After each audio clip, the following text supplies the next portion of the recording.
Hello students. Last lecture में जो chapter चल रहा था लाइफ प्रोसेसेस, जिसमें हम न्यूट्रिशन के बारे में डिस्कस कर रहे थे। Nutrition in plants and nutrition in animals including human beings हम डिस्कस कर चुके हैं। नेक्स्ट जो लाइफ प्रोसेस है रेस्पिरेशन।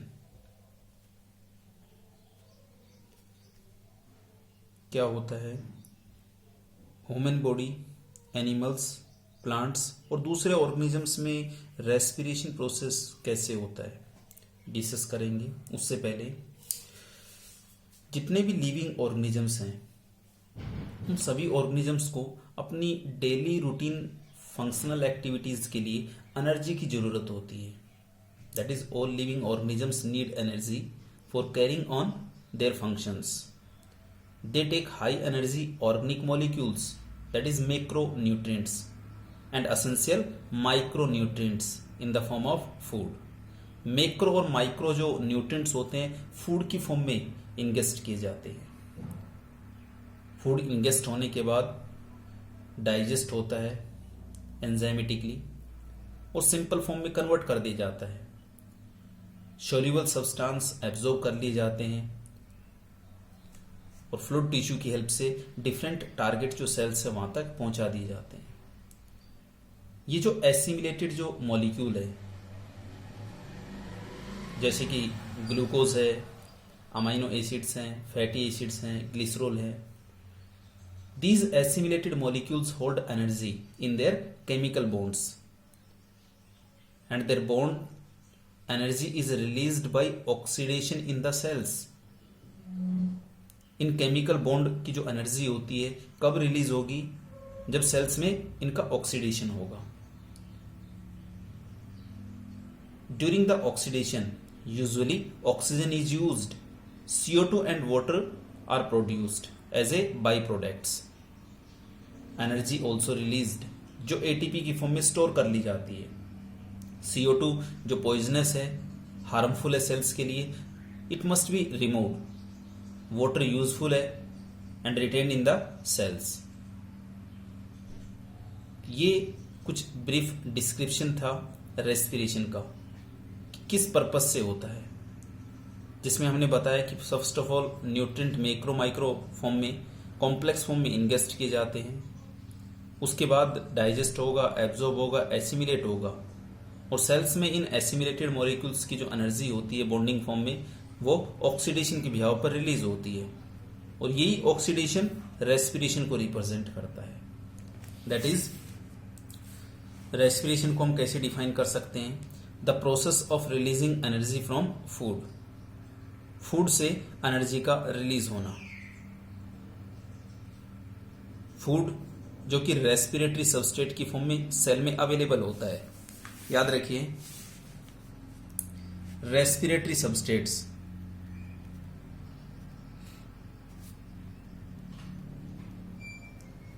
रेस्पिरेटरी सबस्ट्रेट्स क्या होते हैं? ये एक ऐसे ऑर्गेनिक सब्सटेंस होते हैं जो कि लार्ज अमाउंट के अंदर सेल्स के अंदर पाए जाते हैं and respired completely to CO2 and water.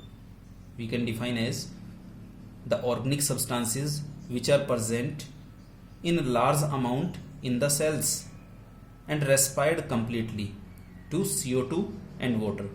क्या कहेंगे? Respiratory substrates. For example carbohydrates. Carbohydrate है, प्रोटीन है एंड फैट है। मोस्ट कॉमन जो रेस्पिरेटरी सबस्ट्रेट है carbohydrate.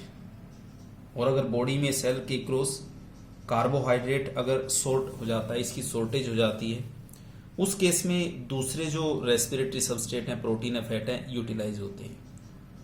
First carbohydrate, second fat और third under the deficiency of carbohydrate and fat protein molecules utilised as a respiratory substrate.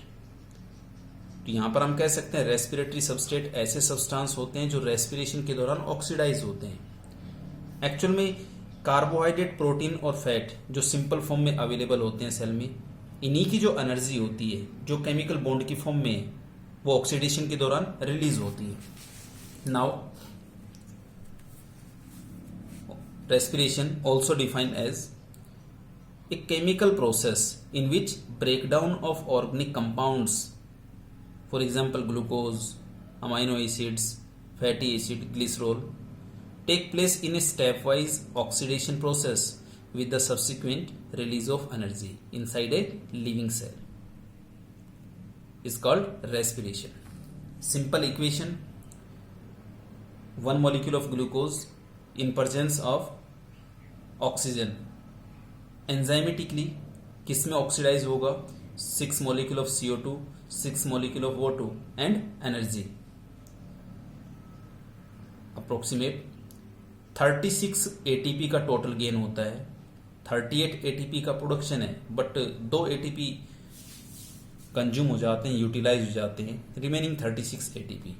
Energy 2880 kilojoule energy, 2880 kilojoule energy जो 1 molecule of glucose oxidation से release होती है, ATP की form में store होती है। Now next आगे बढ़ते हैं।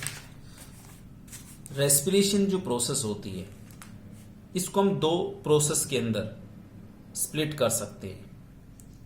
Can be best splitted into 2 separate processes, first breathing and second cellular respiration. Breathing का मतलब है it is a kind of ventilation in which the organisms take oxygen from the environment and release CO2। Simple language में हम define कर सकते हैं breathing जो कि एक फिजिकल प्रोसेस है जिसमें हम एटमॉस्फेयर से एयर लेते हैं, इनहेल करते हैं और किसमें फोर्स कर देते हैं? लंग्स में, टुवर्ड्स लंग्स। ऑक्सीजन इनहेल होने के बाद CO2 जो होती है जो ब्लड के अंदर है लंग्स में आती है, लंग्स से आउटसाइड इन्वायरमेंट में डिफ्यूज कर दी जाती है। ये क्या है? ब्रीदिंग। माइक्रो ऑर्गेनिजम्स हैं, सम अदर लोअर एनिमल्स हैं, उनमें अगर हम देखें absorb oxygen by simple process diffusion, क्योंकि उनके अंदर रेस्पिरेटरी ऑर्गन लंग्स नहीं पाए जाते हैं। हायर एनिमल्स की अगर बात करें they breathe through nose and lungs. Now cellular respiration second जो प्रोसेस है।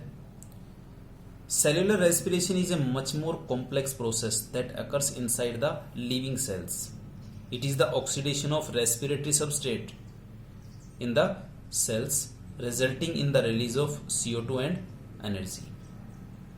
किसको रिप्रेजेंट करेगा? Cellular respiration. मतलब सेल्स के अंदर रेस्पिरेटरी सबस्ट्रेट का ऑक्सीडाइज होना क्या कहलाएगा? Cellular respiration.